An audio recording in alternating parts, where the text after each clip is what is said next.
S.H.FIGUARTS Dragon Ball Z First Form Cell or Imperfect Cell was released on the 27th of August as a regular over-the-counter release and retails for 7,700 yen or roughly $70 depending on where you buy it from. I picked up Imperfect Cell at a local store here in Japan, but all your regular online importers like Ami and Hobby Genki should have shipped him out already, and you probably have him in hand, but if not, I'm sure it will be with you very soon.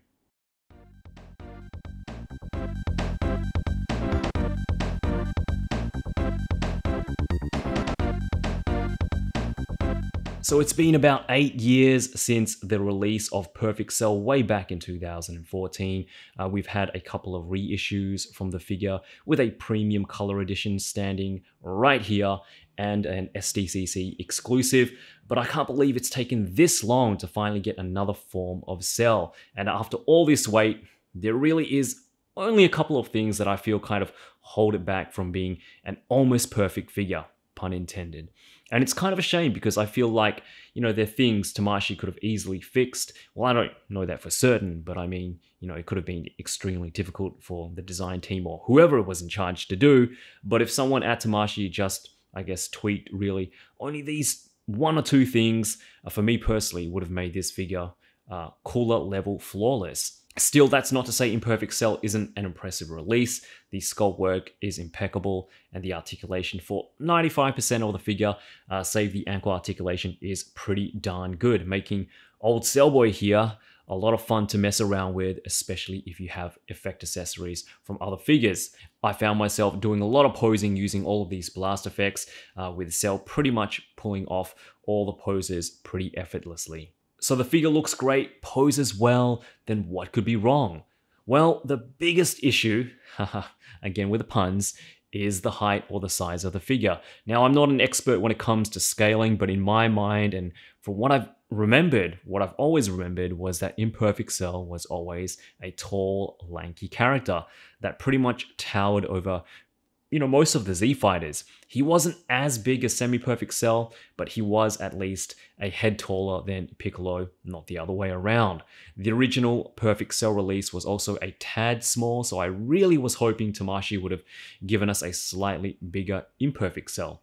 Unfortunately, he's a little on the short side. It's not terrible, but I personally would have liked to see him at least taller than Piccolo, not counting the height of the head crest, of course. Now, I said the sculpting on this guy was pretty top-notch, and it really is. The details on Imperfect Cell are great. All the spots, the wrinkle lines in between the knees, ankles, shoulders, elbows are all sculpted and painted in very cleanly. I think they've really captured the bug-like, creepy, almost alien-like look in the head sculpts, and I really like that they gave us an open mouth and looking off to the side faceplate options as well. We even get some shading in the mid-torso and the back of the head, fading from a dark orange to a lighter orange. Everything, well, almost everything looks great. I don't even mind the shinier plastic they used, as I guess I can imagine Imperfect Cell having a bit of a shine to his shell-like, almost armor body. But what I'm not really a fan of are the feet, and how the toes and toenails kind of just float. It's a little hard to show on camera, and it might be hard for me to kind of get across to you with words, but the best way I can describe it is that it kind of looks to me like a person who's wearing one of those, those mascot costumes, and the feet are like giant mascot slippers. The nails, for me anyway, should be, should touch the ground. The toes should have a bit of bend to them, a bit of an arch, and at this point, I know I'm probably nitpicking more than anyone else would probably care for, but the details do matter, and for some reason, the fact that the toes don't seem to have any weight to them kind of bothers me. I guess maybe more than that, a couple of feet options would have been nice since they are pretty easy to remove. Something like Cooler or Final Form Freezer that we've gotten in the past.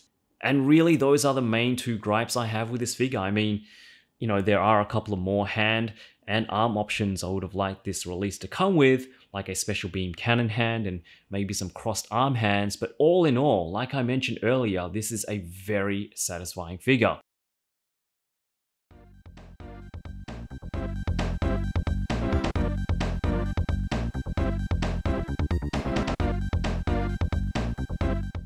Alright, so jumping into the articulation, imperfect cell has really good movement pretty much everywhere except save for the ankles, and I'll get into that a little bit later. And I guess maybe in the wings back here as well. They are on hinges, and I wish they were on ball joints instead. But other than that, everything else really works great, and you can get him into some really dynamic poses. So let's start off with the head.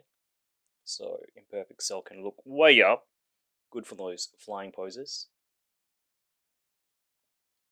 And he can look all the way down as well, and that's assisted with the neck joint being an independent piece. You get some really great tilt. And of course, left and right swivel as well. So just really good head articulation. The shoulders are very similar to, I guess, hit, where these shoulder pieces here are on hinges and they have ball joints, so you can move those shoulder pieces around. You can definitely get them out of the way and get Cell to bring his arms right up like that, which is great. He does have really good butterfly articulation, which can get his arms and to go right past his chest. Fantastic for those Kamehameha poses, and you'll need it because when you get him into a really good Kamehameha pose, it really does look natural. So I really like that. He has upper bicep cut, and it's hidden perfectly because of the way the arms there are sculpted, double jointed elbows, and you do get swivels and hinges there at the wrist. So for ab articulation, I've heard some people say that he doesn't have good ab articulation, but I think it's really good for what it is. It's actually just one piece. It's not broken up here in the middle there. It's this torso here is just one piece, but you can get Cell to crunch forward, and there goes his leg. And we are back, ladies and gentlemen, and I'm not sure what happened to the leg. I don't think I moved it in any, kind of way that would have, I guess, caused it to pop out like that. But I guess, hey, yeah, it just popped out. Anyway, going back to the ab articulation, as you can see here, he does bend forward quite a lot, which is great. Not so much back because the tail piece there does hit the back of his waist. But yeah, there is like a ball joint in that midsection there, so he can go around and around, and he does swivel left and right as well. Full leg articulation, because of the way the legs are sculpted that way, Cell is going to get about that much spread. He does kick back and forward, backward and forward, quite well though. Full spready there. We do have upper thigh cut. Again, it's hidden there by that blue piece there. Double joints at the knees, and we do have side to side there at the ankles, and not much down and not much up, unfortunately. He does get about that much going down, and actually not too much at all going up. And again, it is because we have double ball joints there, like a dumbbell joint there at the legs, at the feet, I mean. And just like Vegeta, or any Vegeta figure, you're not going to get a lot of ankle tilt, which is probably the most disappointing thing about this, I guess, this figure's articulation setup. And it pops out pretty easy if you go too far. So I do wish that Tamashii, I guess, try to find a way to make his ankle articulation a little bit better, because it does, I guess, not only hinder some of the poses that you can get Cell into, because he can pull off some really dynamic poses, but when you try to get him standing up, he does fall down quite a bit. The last bit of articulation is here at the back, I'm going to go over the tail. So we do have hinges at the base at 4 points. The base, where the base connects to the actual tailpiece itself, the middle section, and then the tip there, which again can be swapped out with the absorption option there that we get. So you do get swivels and hinges for the tail. And as I showed you before, we do have hinges there at the wings. If you go too far, they will pop out. They aren't like the Perfect Cell wings where there is a ball joint there. They are just hinges. But it does work. And all in all, as I mentioned, Cell does have some really good articulation. It's just those ankles that I'm not too fond about. Quality control wise, I haven't come across anything of concern. All the joints are tight, nothing feels loose or like it's going to break. Although I will say, be a little bit careful when it comes to the wings, especially when you articulate them upward. If you go too far, they do tend to pop out, which isn't a problem, but they are attached only by a small rectangular peg. So just be a little bit mindful. And I guess that goes for, for everything when it comes to this hobby. But I just thought I might point that out.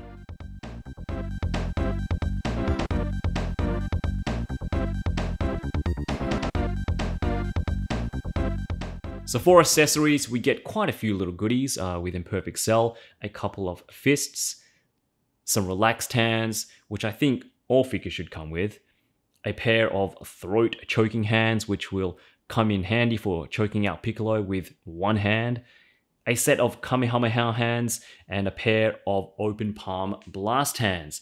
Again, I do wish Imperfect Cell came with a special beam cannon hand, as he did use it in the anime against Piccolo, and a pair of crossed arms, just like his perfect counterpart, would have been a nice addition as well. For faces, we get 4 in total: your standard neutral faceplate, an open mouth shouting faceplate, an evil smirk, which is probably my favorite. You can even see the little tongue inside the mouth, and one looking off to the side, which is great for some Kamehameha poses. So to accompany the faces, the figure also includes an extra head crest, which at first glance doesn't look any different to the one that comes attached already, but the eyebrows are slightly raised to give the extra faces, I guess, a more aggressive look.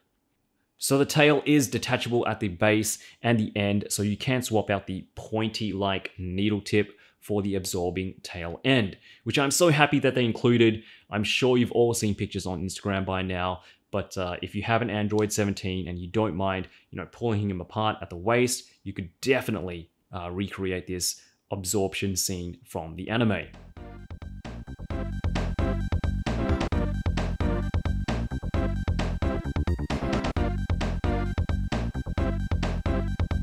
Imperfect Cell is another one of those characters or forms of a character that has been a long time coming, and even despite the minor shortcomings, sorry, thought I'd kind of slip that last one in there, I'm very happy to finally have another version of Cell. It's really hard at this moment for me to hate on any release Tamashii puts out at this moment, and it's not to say that I don't point out flaws when I see them. I certainly did with this release, but as a fan of the series, I honestly didn't think that we'd ever get this version of Cell, say 2 years ago, and I couldn't be happier with all the unique new figures we've been getting recently.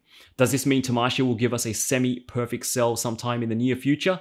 Absolutely. It's just a matter of time. But going back to Imperfect Cell, what I love about this figure is that it looks exactly how I imagine he would look as a 6-inch scale figure, albeit being a tad shorter than I would have preferred. The articulation, except the ankles, makes for some really fun and dynamic posing, and though I would have liked a couple more extra accessories in terms of hands, what we get just adds to the overall fun factor and display options of this release. So what's your favorite form of Cell, or Frieza, or Boo, or any other villain for that matter? I've wanted a second form Frieza for the longest time, and bam, look what we got a couple of days ago. So I guess, like I mentioned earlier, it really is just a matter of time, but I would really like to know, what would you like to see next? What kind of villains would you like this line to make next? But let me know in the comments. I always enjoy reading them. Which villain would you like to see Tamashii make next? Alright everyone, I hope you enjoyed the review. I will be back with my SDCC Android 16 review or Mafex Dark Knight Returns Superman review. Either one, probably later or next week, hopefully sooner than later.